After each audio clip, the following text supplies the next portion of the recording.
আসসালামু আলাইকুম ওয়া রাহমাতুল্লাহি ওয়া বারাকাতুহু। প্রিয় দর্শক, আপনারা কেমন আছেন? আশা করি সবাই আল্লাহর অশেষ রহমতে ভালো আছেন। তো প্রিয় দর্শকবৃন্দ, আমি অনেকদিন পর আপনাদের সামনে উপস্থিত হলাম।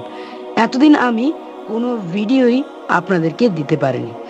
যদি আপনারা আমার রিসেন্ট ভিডিও দেখেন, তাহলে তার ডেটের দিকে তাকালে দেখবেন আমি প্রায় 3 থেকে 4 সপ্তাহ ভিডিও আপলোড দেই না, কারণ আমার ল্যাপটপে একটু সমস্যা দেখা দিচ্ছে। তবে এখন আমি আবারও ভিডিও আপলোড দেওয়ার চেষ্টা করব, ইনশাআল্লাহ। আমি পবিত্র মাহে রমজান সম্পর্কেও একটি ভিডিও দিতে চেয়েছিলাম, কিন্তু তাও এই সমস্যার কারণে আমি দিতে পারিনি। তো যা হওয়ার তা হয়ে গেছে।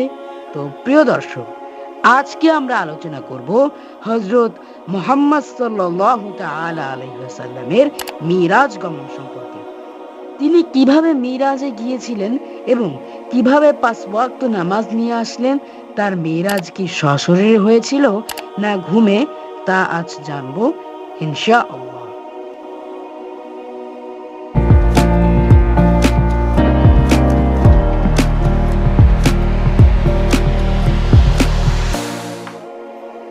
হযরত মুহাম্মদ সাল্লাল্লাহু তাআলা আলাইহি ওয়াসাল্লামের সংগ্রামী জীবনের সবচেয়ে বিস্ময়কর, তাৎপর্যপূর্ণ ও অলৌকিক ঘটনা হলো মেরাজ। এই প্রসঙ্গে আমির আলী বলেন, মহানবী সাল্লাল্লাহু তাআলা আলাইহি ওয়াসাল্লামের প্রিয়তমা জীবন সঙ্গিনী বিবি খাদিজাতুল কুবরা রাদিয়াল্লাহু তাআলা আনহু ও চাচা আবু তালেবকে হারিয়ে যখন শোকে মুহ্যমান হয়ে পড়লেন, তখন আল্লাহ তাআলা মহানবীর হৃদয়ের সুপ্ত বেদনাগুলো প্রশমিত করার জন্য 620 খ্রিস্টাব্দে নবুয়তের 10ম বছরে রজব মাসের 20 তারিখে সোমবার নবী করিম সাল্লাল্লাহু আলাইহি সাল্লামকে নিজের একান্ত নিকটে নিয়ে যান। সোমবার দিবাগত রাতে রাসূলুল্লাহ সাল্লাল্লাহু তাআলা আলাইহি সাল্লাম জমজম ও মাকামে ইব্রাহিমের মাঝখানে ঘুমিয়েছিলেন।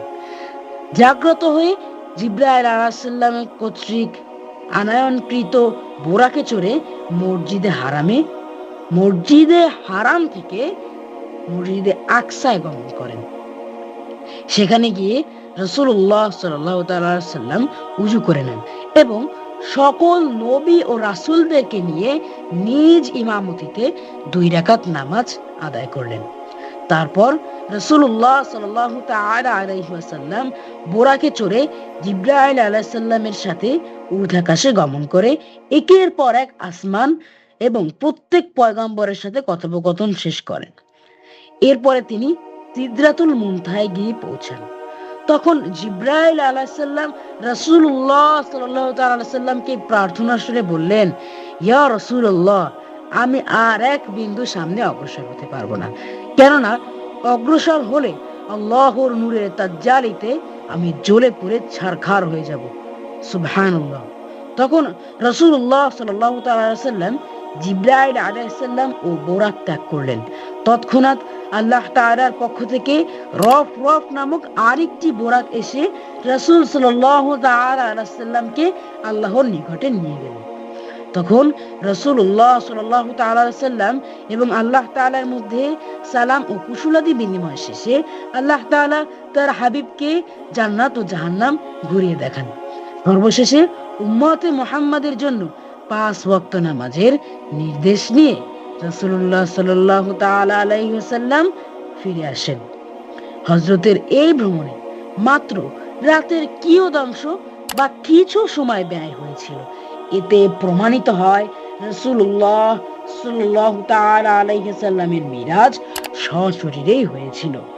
আর এই ঘটনাটি শোনা মাত্র সর্বপ্রথম বিশ্বাস করেছিলেন হযরত আবু বকর রাদিয়াল্লাহু তাআলা।